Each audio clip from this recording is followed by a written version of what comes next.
G'day, I'm Tim Thompson. Today I'm at the University of New England, Armidale, with Kyle Mulrooney, a specialist in rural crime, and I'm following up on my last video to talk to Kyle about some of the international research and how it can be applied to your farm to reduce your chances of being impacted by crime. Kyle, how are you, mate? How you doing?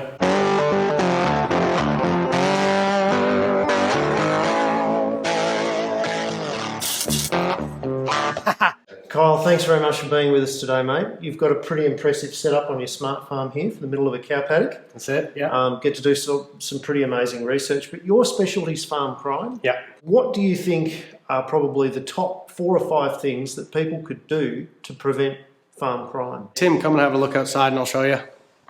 So Kyle, number 1 you're saying is lock people out. Yes, yeah. We've got a perfect example here, haven't we? We've got a ute full of dogs, Yeah. half parked in the shed, Expensive dogs, I bet. lots of valuable equipment, Yeah, yeah. and the shed's open. That's it. Target hardening 101. Make it difficult for the offender. The easiest way to do that is very, very basic techniques like shutting the gates and locking the doors.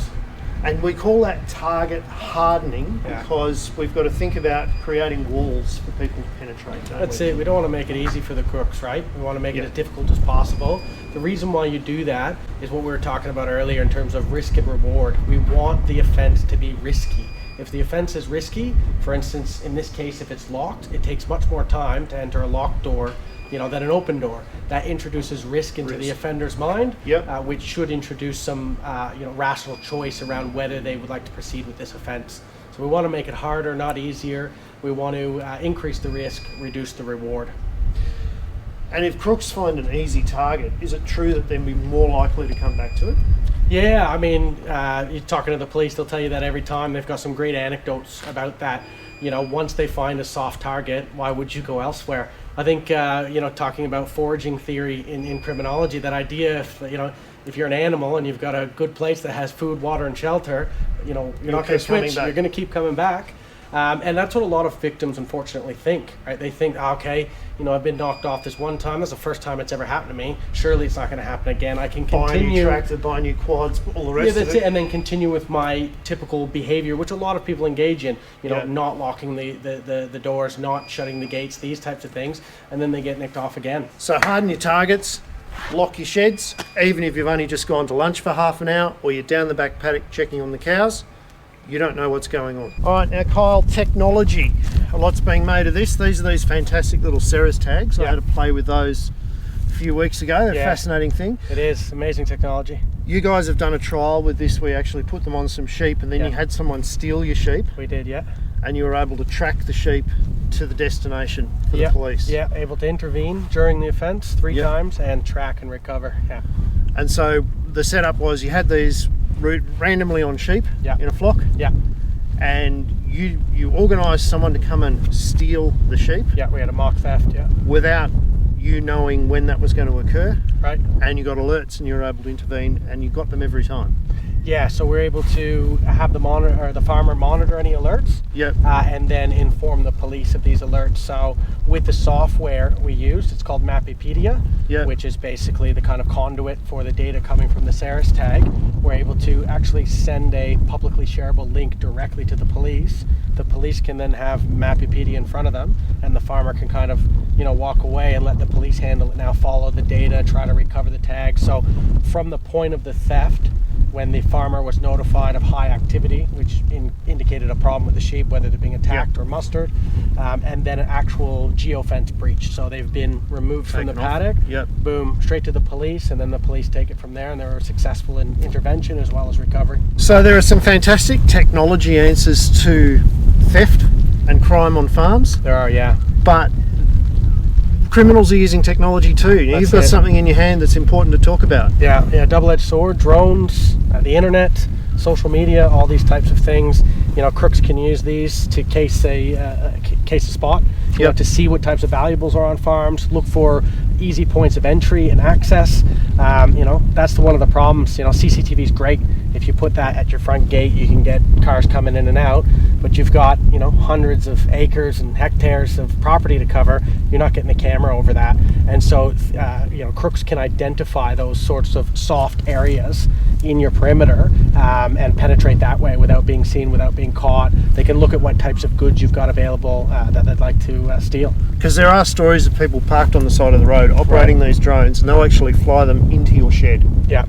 And photograph what you have, fly out, come back later. Yeah, and they're ready to steal what they want, the steel saw or the ATV, or, you know, and they're prepared. They've got the tools to now take it. They know what they're coming into. They've got the trailer for the ATV, you know. So be aware of technology. It's a great tool. It can serve us very well in terms of farm crime prevention and preventing theft and crime, but it can be used for it as well. Yeah, double-edged sword. All right, well, let's get a selfie, Kyle. Yeah, that's it. All right, got to promote the channel. It's another issue, isn't it? Social media. That's it. Yeah. You buy a new bull, buy a top-performing ram. You want to promote it. You want to promote your business. Yeah. But who's watching it? Everybody knows. Yeah, and you're going away on holiday. You're away from the farm. You know, your farm's a distance. This is all important information. Yeah. Again, talking to the police, they talk about it time and time again that, you know, crooks are scouring social media and looking for those opportunities, looking for those weak areas in which they can access easy targets. Again, you know, someone's away, even less likelihood of seeing any lights coming at night, that kind of stuff. You're an easy target. So the more you promote yourself and the more you promote your business on social media, the more of a door of risk that you're opening up, because you're actually putting out a neon sign saying this is where the expensive animals are. Yeah. This is where the brand new ATV is. This is where everything is. That's it. Yeah. So keep those brand new tractor photos private. Don't share them publicly. And if you are promoting your business, have a think about your strategy for how you're going to harden the target if you're actually advertising that you have something of worth to steal. Now, community, Kyle. We enjoy a really healthy community in a lot of our country towns, but community is a double-edged sword, isn't it? That's it, yeah. A lot of the crime, according to your research stats, is actually people who visited your farm for other purposes, who've scoped it out and come back. So a lot of the times these offences, and many offences, you know, when committing crimes, require some level of cultural knowledge.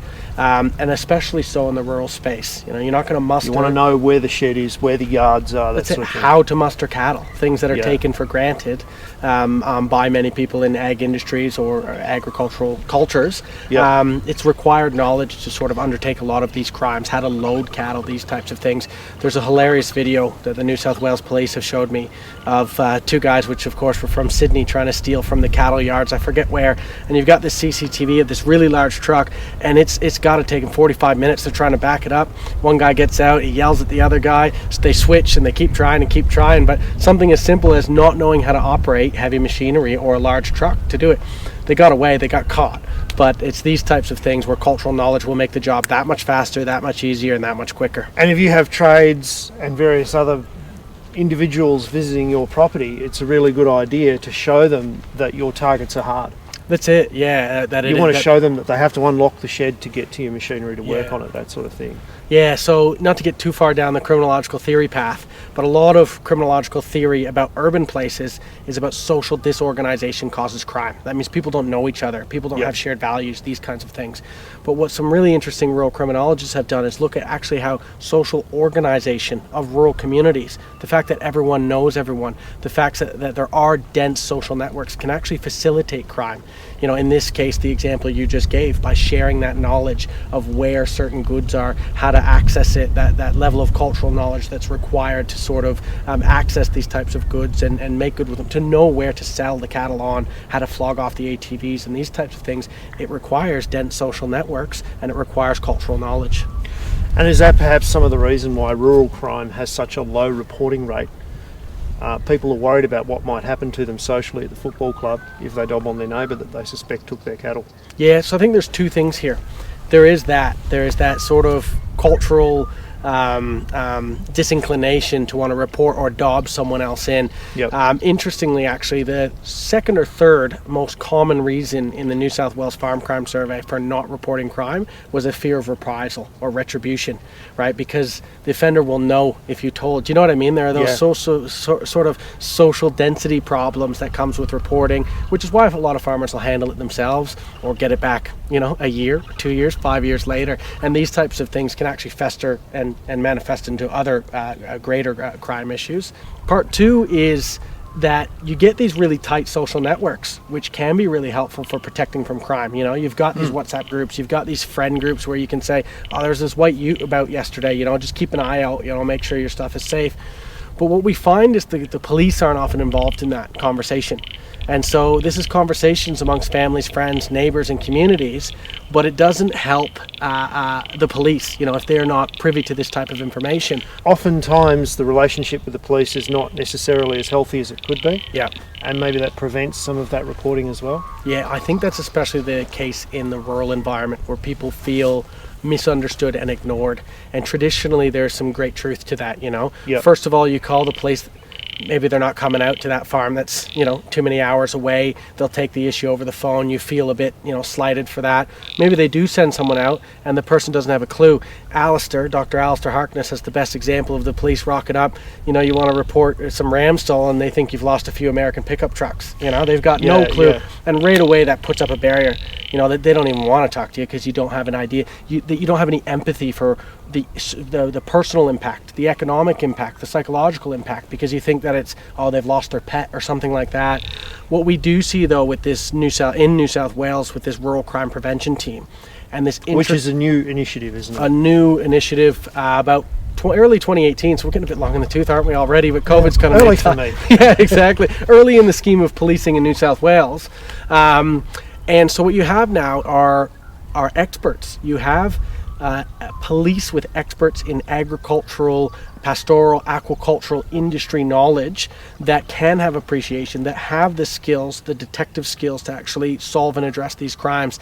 And so, again, data from the New South Wales Farm Crime Survey suggests that people who are either aware or have had contact with this unit are much more likely to report crimes to the police and have greater satisfaction with the police overall. And what this tells you, likely, hypothetically, is that they have greater confidence in the police to actually be seen and heard by this team, but also the fact that they might be able to do something about this issue. They might see a result. That's it, yeah. And the more we report crime, the more statistics are there in the police files. They start to take it more seriously because they start to see a pattern. That's it, right? And the people making the decisions aren't always those on the ground that can tell you it's happening. There's a dark figure of crime everywhere because people don't report for a variety of reasons, but this is especially clear in the rural environment where 81% of farmers are telling us they've experienced some form of victimization, but that doesn't compute into the statistics. And so when you have these rural crime prevention teams saying, there's a big problem out here, it's hard for them to actually make that case when the data and the statistics aren't there. And so it might be easy to say, I'm not going to report it because they can't do anything about it. That may be true, but in aggregate, that reporting, something can be done about it. You might end up with more police in the area. More area. Resources, more attention. So if you've got people doing burnouts out front of your gate, if you've got guys busting your fences and going shooting illegally on your property, you've got a couple of sheep that went missing and you can't find any carcasses, they've been stolen. The message is report it to the Rural Crime Prevention Unit. There's one in Victoria as well, I know. Farm crime liaison officers, I think they're called out there. Fantastic. And they're also getting into the field and getting to know people and highly trained. Make sure that you report it because that will actually add to the data and you'll start to see more resources. We wonder why there's not enough resourcing and policing in the country, but then we don't talk to them. That's it. And the other part of that too is intelligence. I've talked to the police many times where they've gotten 4 successive reports and they know something's going on and they will dedicate resources, intelligence-based resources to observe a particular farm or prepare for an intervention, and they've been successful. But if they hadn't have known, if they hadn't heard from those 3 farmers that lived in a 2 square kilometer or further radius, they wouldn't have actually undertaken this intervention. And so this information is really useful from an intelligence standpoint as well. The police cannot operate without information. It's important if you have people come onto your farm that you show them that things are reinforced and hard to get to at night. And it's also really important that you involve the police in the community reporting of crime, and that you have good relations with your neighbours where possible. Yeah. And last but not least, Kyle, we're talking about reinforcement again. We're at the front gate of your smart farm here. Yeah. Can you point out to us a couple of the reinforcement techniques that people could easily use on their own farm? Sure. To reduce the chances of farm crime? So in crime prevention terms, it's what we call territorial reinforcement, which is exactly as it sounds. You want to reinforce that something is your territory, plant your flag, so to speak. And we can see a great example of that here, clearly indicating to anyone who enters that this is the Kirby Smart Farm. We also have other important signage. So we've got a notion or a indication that when one enters, they'll be under video surveillance. Signage sounds like a very simplistic tool, but it is a very impactful tool, and the research speaks to that. You know, letting someone know that they are being observed by surveillance, letting someone know that this is someone's property, that they're not supposed to enter. It also removes the excuse, you know, that, oh, I didn't know I wasn't allowed to be here. It's very clear that there is signage indicating otherwise. And that this property is belongs to someone, but also that it's protected and under surveillance. You've also got some security cameras up here as well, and you've got a steel gate that's on a secure locking mechanism. Right. And I'm assuming that at night when everyone goes home, that is firmly locked. Yeah. So those sorts of things are really important. If someone was to come here, you can see that your steel yarding panels here that you're using for the fence at the front, they're hard to cut through, they're hard to get through. Your gate's securely mounted and locked. You've got security cameras, signage. You've really hardened your target. That's it. And listen, if they want to find a way in, they're going to find a way in. You want to make that difficult. This is very easy for large vehicles to get through, you know, to transport stock. On a wet day like this, much more difficult to try to find some, you know, some easy end to access on the other end of the paddock where they could get bogged, they could get stuck. You may have trenches, other tools and techniques to keep people out. So you just want to, again, going back to what we talked about at the beginning, make it difficult, up the risk, make it hard to undertake this offense. Because the sad thing about the rural environment is, and I say this often, if I was going to be a crook, I'd be a rural crook, because the rewards are so high. Stock, and the risk is so low. Right, stock, ATVs, farm tools and machinery, stuff that's expensive, easy to flog, and the risk is so low. You know, it's not like the city street where you're in some busy high street and you've got lots of technological surveillance, but also eyes. You know, there's few eyes in the paddock to see you do the deed, and again, high value products out there, so it's easy to do. And we need to start taking trespass a lot more seriously too, don't we? I mean, I was up in Queensland recently, and we're talking about Panama disease and how easily it's spread by illegal hunting, by the vehicles and the dogs even running through the banana crops. Do you have any comments on illegal hunting? Yeah, trespass generally on farms is a huge problem. I think that's a sleeping bear ready to wake in terms of biosecurity issues. We're seeing increasingly concerns around this, and trespassing is one way to transmit these types of diseases. And so it's very important, again, that sort of signage is there that communicates. A lot of farms will have that this is an active farm, that there are biosecurity issues relevant when you trespass, and it's important that people are aware of this and that respect that when entering farms. Well, Kyle, mate, thanks for taking time out of your day. You're doing some really interesting work up here at the University of New England. There's also a South African that people should check out as well if they're interested in this topic. Yeah, Dr. Willie Clack's his name. He's a farmer out in South Africa. He's done some brilliant things about applying practical tools and techniques to farms and to the rural space. These things are often created for the urban environment, as we know, and it's not as simple as simply transplanting something that works in an urban environment to a rural one. They need to be tailored, they need to be attentive, and that's what we do here at the Centre for Rural Criminology with our work, but Willie's also a great guy to look up from South African context. So this has been a really simple video and a really, I suppose, short introduction to the idea of farm crime and its prevention. If you want to find out more, I'm sure Kyle will be happy for people to reach out to the University of New England, find out more about their research, and look up Willie Claxon. Perfect. Good on you, mate. Thanks very much. Yeah. Don't forget, guys, if you like this kind of content, hit the subscribe button down there, give it a thumbs up, and there's plenty more content like this and more on timthompson.ag. I'll see you next week.